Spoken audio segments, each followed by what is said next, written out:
More than 3 weeks before he assumes office as the 17th President of the Philippines, President-elect Ferdinand Marcos Jr. became busy with meetings. Today, Marcos held a meeting with his economic team at his headquarters in Mandaluyong City, where he laid out his priorities and issued orders to revive the economy after being hit by the pandemic. He also met with some diplomats, including Ambassador Johaira Wahab of Brunei Darussalam, Ambassador Marco Clemente of Italy, and ASEAN Ambassadors Phan Piu of Cambodia, Agus Wijojo of Indonesia, Songkane Luang Munintone of Laos, Gerard Ho of Singapore, Tawat Sumitmo of Thailand, and Huang Hui Chung of Vietnam. According to incoming Press Secretary Trixie Cruz Angeles, the meeting of Marcos and Italy Ambassador to the Philippines Clemente focused on 4 areas, namely political, economic, person-to-person cooperation, and COVID-19 response.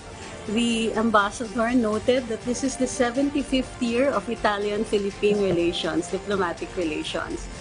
On the economic front, they talked about possible cooperation in infrastructure projects. They also talked about COVID and cooperation on learning about COVID responses and opening up the economy. The ambassador noted his appreciation of the Filipino community in Italy.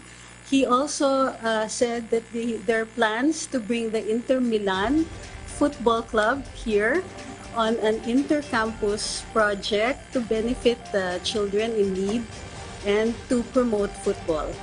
Meanwhile, U.S. Deputy Secretary of State Wendy Sherman is set to meet Marcos and senior members of the incoming and outgoing administrations to discuss new ways to deepen the alliance between the Philippines and U.S. According to U.S. Embassy spokesperson John Grotch, Sherman's visit to the Philippines is part of her 10-day visit to some Asian countries from June 5 to 14, which reflects the United States' continued support to the Indo-Pacific region. And 2 days before the deadline of submission for Statement of Contributions and Expenditures, the Partido Federal ng Pilipinas, Marcos Party, filed its SOSE at the COMELEC office. According to PFP, they spent over 272 million pesos in the May 2022 elections, which it said is well below the maximum 337 million pesos allowed for a national political party.